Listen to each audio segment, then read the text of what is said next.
Hey guys, welcome back to the Kool-Aid Podcast. Welcome back to another video. On today's video, guys, I'm going to be giving you guys a general Barcelona news roundup, as there is some news in regards to Íñigo Martínez and Pau Cubarsí. Was the latest in regards to them, and as well on Szczesny and FRENKIE de Jong. Was the latest in regards to their contract situations. We're going to be talking that as well. And then lastly, I want to be looking at some words from Pedri, as he did speak in his book launch. I actually didn't know this, but Pedri, he actually created a children's book in which he tells a story. And he actually spoke in that launch event. And so we're going to be looking at some words from Pedri as well. But guys, before I get started on the video, make sure to follow me on all our social media platforms. Everything's posted down below in the description. Go over there and check me out. That way you guys can stay up to date with everything that I do on the channel. And as well, the link to become a member is posted down below in the description. Access to icons, badges, and access to the Discord server exclusive for the members. Everything's posted down below. And as always, guys, let's get started with the video.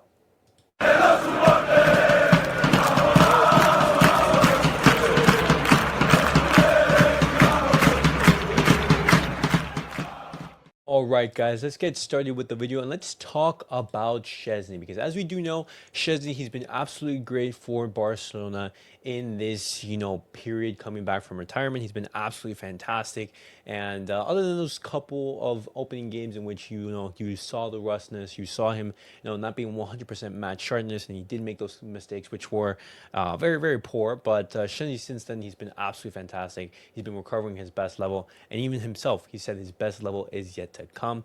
And with Szczesny showing some very, very good signs, Barcelona, they are looking to renew his contract. Szczesny, he hasn't said yes or no. He's leaving the door open, but a report from Mundo Deportivo has said that his renewal is nearing completion. Szczesny, he is open to agreeing to that 1-year contract extension, and it's only a matter of time, which will mean that Barcelona going into next season, our two top keepers would be Szczesny and Ter Stegen. I think that's absolutely fantastic. But I do think it's a very smart idea for Barcelona to now start looking for the future and seeing, hey, which goalkeeper can come in and become that number one for Barcelona for the long term. But in the short term, I think this is absolutely fantastic. Szczesny has been showing some tremendous levels, and he's been such a reassurance in that back line after Ter Stegen being injured. But moving on now, guys, I want to be talking about Íñigo Martínez, because before the international break in the game against Atletico Madrid, he did pick up an injury. Now, I have some positive news in regards to Íñigo Martínez, and the news is that Hansi Flick is expecting Íñigo Martínez to be available for Barcelona's match against Osasuna. He is recovering well from that inflammation in his right knee, which is absolutely fantastic. Both the injuries of Íñigo Martínez and Pau Cubarsí weren't serious. It was just, small little knocks, injuries that with time and some proper care, it would be resolved 100%. This is absolutely fantastic. Íñigo Martínez has been a key player in Barcelona's squad and team this season, starting the majority of the matches alongside Pau Cubarsí. It's great news to see him being fit for the match against Osasuna, and the same thing can be said for Pau Cubarsí, because Pau Cubarsí is also expected to be fit for the match against Osasuna on Thursday after recovering from that injury to his right ankle, the inflammation from his knee. And, having both of our starting center backs being fit for that match is absolutely key. And if Hansi Flick, he doesn't want to take the risk, he says, you know what, let me just rest one of these two players. He can just bring in Eric Garcia. Ron Rajo, he's going to be on international duty, and so Barcelona are not going to be able to count on him. Christensen, not 100% match fit, and he still isn't medically cleared, and so that's going to take a little bit more time. And worst case scenario, there were some talks about having Gerard Martin play in that center back role if both neither Íñigo Martínez or Pau Cubarsí were able to be fit.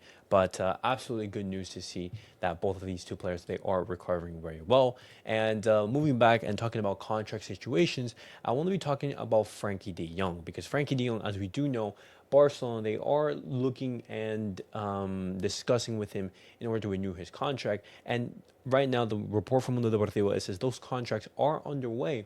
And FRENKIE de Jong, he is feeling comfortable at the club, and he is feeling much better after overcoming those physical problems, those injuries that he's had in the past, and he spoke about, in those interviews. We talked about how, Frankie de Jong, he was struggling before, with those injuries. He mentioned, the mental turmoil that he was going through, and the reports are saying that himself, Frankie de Jong, and both the club, they are optimistic about the negotiations. And I wonder what sort of terms are going to be negotiated. Is Frankie de Jong, is his salary going to be reduced? Is there going to be, some added bonuses in there? That's something that we're going to have to know, because Frankie de Jong, he's already one of the most highest paid players in the Barcelona squad, and he's still on those Bartomeu era, contracts, and that is something that's going to have to be addressed. And I want to know your guys' thoughts down below in the comments. What do you guys make of those news? Post it down below. And the last piece of news that I did want to discuss with you guys today is in regards to Pedri, because Pedri, he did speak in his book launch, in where he talked about his book, his children's book, and everything. And I actually didn't know this, but this is actually an image right here from Pedri, just talking about his story, talking about his development as a footballer. And I actually didn't know that Pedri, he was making a book. But props to him. Hopefully that is successful and is able to do really, really well. But he talks about Barcelona's hopes and ambitions, and he says winning La Liga, Copa del Rey, and the Champions League is possible. There are tough games ahead, but we must aim high. The idea for Barcelona to be ambitious, absolutely love that. He talks about the potential final against Real Madrid. He says it would be a great spectacle. Every footballer dreams of such a match. And we've talked about this before on the channel. And there's some people who have differing opinions, because I would love a Champions League final against Real Madrid, because it gives us the opportunity to say, hey, it doesn't matter that you have 15 Champions Leagues. Whenever you face Barcelona, we've been, the better of the two teams, and we've basically been your father. So it doesn't matter what you say. We've beaten you in the Champions League. So you can brag about whatever you want, saying if you have won 15 Champions Leagues, but against us, it's irrelevant. But at the same time, if Barcelona were to lose that match, then it would just be game over. It basically game over. But at the same time, Real Madrid, they already have such a big advantage in the Champions League. They already have 15. Winning a Champions League final against Barcelona, it would be their 16th. It would be extra special for them. But at the same time, I feel, me personally, like Barcelona, they have nothing to lose. But at the same time, it could be game over for Barcelona from there on. It just could be a step too far. But I want to hear your guys' thoughts down below. What do you guys make of a possible Champions League final against Real Madrid? Pedri, he talks about his book. He says, I'm excited to inspire young kids with my story, as he speaks about his newly released children's book, Pedri and the Legend of the Golden Boots. That's the title of his book, and hopefully it does really well. Pedri, he talks about Barcelona's determination. He says, we have a strong team and we'll fight for everything. He talks about whether he'd prefer a Barca trio on the Ballon d'Or or a possible treble. And I know what the answer is for that. But he says, I prefer to keep the hat-trick of titles. And if the other can come, let it come. I hope it can be like that, because it would mean that we have won many collective titles. And that is what is important. It is true that being in the Ballon d'Or is something that everyone wants, and even more so if we are the three players on the same team. But I prefer that we all win the titles, and that being in the Ballon d'Or is a consequence of having won that hat trick. And I completely agree. Obviously we would love, all Barcelona players, let's say Rafinha, Pedri, and Lamine Yamal, to be in the discussion for the Ballon d'Or. But at the end of the day, what we do want is that silver. That's the key goal for Barcelona this season. And obviously, if you are able to achieve success in that regard, then being in the Ballon d'Or is going to follow that, as Pedri, he did mention in his statement. He talked about also Íñigo Martínez. He says it's a bit disrespectful when a player gets injured to say he's jumping ship or that he's faking it to avoid making the national team. It's clear that every player wants to be on the national team. It's a dream for any athlete. I can't get too involved in what the press says, but it seems disrespectful to me because Íñigo is a professional on and off the field. This is in regards to some people doubting Íñigo Martínez, saying, "Oh, he's faking injury and everything." Absolutely ridiculous. I don't think a player's gonna fake an injury to miss the international games and everything, because as Pedri, he did say, that is something that a lot of players, they do dream of doing. Pedri, he talks about his favorite position to play. He says, "I've already said that I feel more comfortable a little deeper where I touch the ball more. As a number 8, dropping back to receive at the base of the play.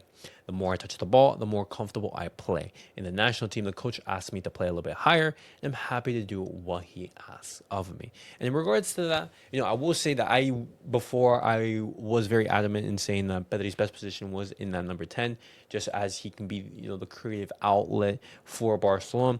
But under Hansi Flick, with those system and the style of play that he is implementing, it does make sense for Pedri to be the more, deeper and, player alongside the base of the field that basically connects the defense to the attack. He's basically that anchor and engine in the midfield that basically runs things. And Pedri, you've seen this season him being absolutely world class and arguably among the best players in the world, if not the best player in the world. Pedri has been absolutely brilliant, and he's been Barcelona's heart and soul in that midfield. Pedri, he talks about the amount of matches that Barcelona has to play. And he says, it's difficult to recover well when you play with less than 72 hours between matches. If you play so often, the intensity level drops, and that's not good because the spectator pays to see the best possible show.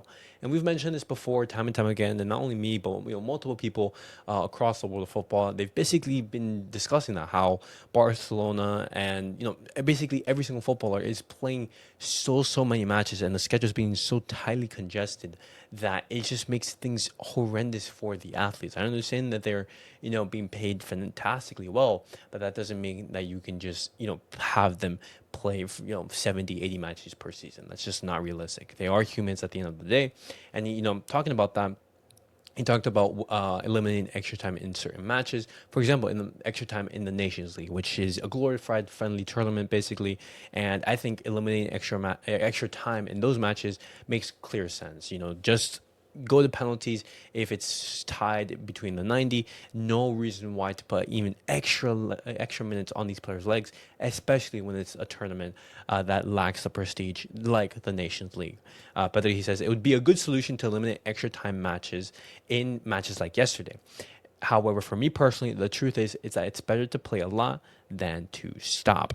And Pedri, he's been of that mindset of saying, I'm feeling more comfortable the more I play, and that's Barcelona's new change of fitness routine for Pedri. And in regards to that statement saying it would be a good solution to eliminate extra times in matches, I'm 100% in agreement with Pedri. But guys, that was it for the Barcelona news of the day. Definitely let me know your thoughts down below in the comments. What do you guys make of everything that I discussed? Positive news in regards to Íñigo Martínez and Pau Cubarsí, and as well, what do you guys make of those contract news in regards to both Szczesny and Frenkie de Jong? And lastly, the words from Pedri.